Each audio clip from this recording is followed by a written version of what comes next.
ఒకటే ఓటు సర్పంచ్ అనుకుంటారు. కానీ అట్లా అనుకోవద్దని చెప్పి ఈనాటి పాలక పక్షానికి విజ్ఞప్తి చేస్తున్నా. కాళ్ళు మొక్కుతా, దండం పెడతా. అయ్యా, ఈ రోజు ప్రభుత్వానికి మేము విజ్ఞప్తి చేస్తున్నాం, వేస్తున్నాం, కష్టపడుతున్నాం. ఎందుకంటే సర్పంచ్ కి ఒక 5 ఓట్లు ఉంటే వాళ్ళ భార్య పిల్లలే. ఆ సర్పంచ్ కి సంబంధించిన ఆ గ్రామాలలో, ఆ రాష్ట్రంలో, ఆ జిల్లాలలో మరి వాళ్ళ చుట్టాలు, బంధువులు కూడా ఉంటారు.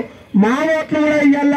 మరి మీరు మహిళలకు ఇచ్చే రుణమాఫీలాగా, మరి రైతులకు ఇచ్చే రుణమాఫీలాగా సర్పంచ్ల కుటుంబాల బంధువుల ఓట్లు ఉంటాయని చెప్పి మీరు దృష్టిలో పెట్టుకోవాల్సిందిగా విజ్ఞప్తి చేస్తూ, మా ఓట్లతో కూడా ఏం చేయవలసి వస్తుందో ఏందో ఒక్కసారి ఆలోచించవలసిన అవసరం ఉందా అని చెప్పి ఈ సందర్భంగా ప్రభుత్వాన్ని వేడుకుంటున్నా. డిమాండ్ చేయదలుచుకోలే. ఎందుకంటే మేము పనిచేసి భిక్షాలం అయిపోయినాం, పిచ్చోళ్ళం అవుతున్నాం, మతి చూపించబోతుంది. మేమేం మాట్లాడున్నా తెలుస్తలేదు, మా సర్పంచ్ ఎక్కడున్నా తెలుస్తలేదు. అప్పులో ఉన్న భయానికి హోటళ్లలో, మరి చెట్ల పక్కన, గుట్టల పక్కన ఎక్కడో జాగుండే పరిస్థితి వస్తుంది.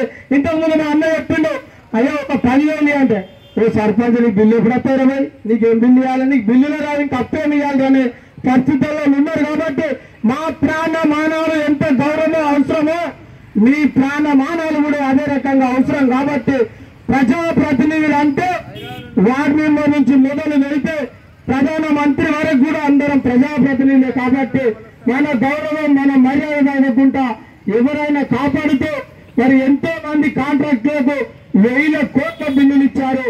మరి సుమారు 1200 కోట్ల బిల్లులు ఇవ్వవలసిందిగా మా ఆదన్న గారు, మరి మా అన్న భిక్షపతి గౌడన్న గారు కూడా మా కరీంనగర్ రావడం జరిగింది. అప్పుడు మొదట్లో అవన్నీ దృష్టిలో పెట్టుకొని ఈనాడు ఉన్న ఈ యొక్క ధర్నా కార్యక్రమానికి సుమారు వివిధ మండలాల్లో అరెస్ట్ చేసిన సర్పంచులందరూ మా సర్పంచులే.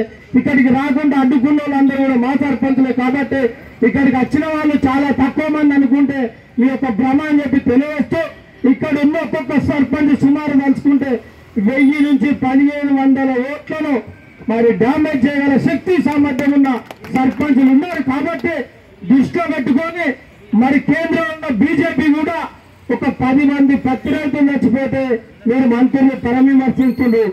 సుమారు 160 మంది సర్పంచులు ఈ రాష్ట్రంలో చనిపోతే మరి 160 మంది సర్పంచుల భార్య పిల్లలు ప్రజాప్రతినిధి కదా, ఒక కేంద్ర మంత్రి, ఒక రాష్ట్ర మంత్రి, ఒక ఎమ్మెల్యే చనిపోతే వాళ్ళే ఒక మంత్రులు ప్రజాప్రతినిధుల, మేము సర్పంచులు చనిపోతే మేము ప్రజాప్రతినిధులం కాదా అని చెప్పి ఈ సందర్భంగా తెలియజేస్తూ, ఈ రాష్ట్ర ముఖ్యమంత్రి గారు అయ్యా మీరు పిలిపించారు, ఇక్కడికే మేము అందరం వచ్చినప్పుడు ఇప్పుడు మేము ఒకటే రిక్వెస్ట్ చేస్తున్నాం ముఖ్యమంత్రి గారిని కానీ, సీతక్క గారిని కానీ, మాకు సంబంధించిన అధికారులను, గ్రామ పంచాయతీ సంబంధించిన అధికారులకు దండం పెడతాం, కాళ్ళు మొత్తం బాంచని అయ్యా మా పెండింగ్ బిల్లు ఇవ్వమని చెప్తున్నాం.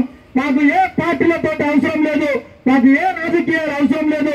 మా పెండింగ్ బిల్లులు ఇస్తే చాలా మంది సర్పంచులు మీ వెనుక ఉండి మీ యొక్క పోరాటంలో, ఆరాటంలో, మంచులో, చెడులో కలిసి మీ ప్రభుత్వానికి మద్దతు ఉంటుందని చెప్పి తెలియజేస్తూ మా పెండింగ్ బిల్లులు ఇప్పవలసిందిగా మళ్ళొక్కసారి ధన్యవాదాలు, కృతజ్ఞతలు.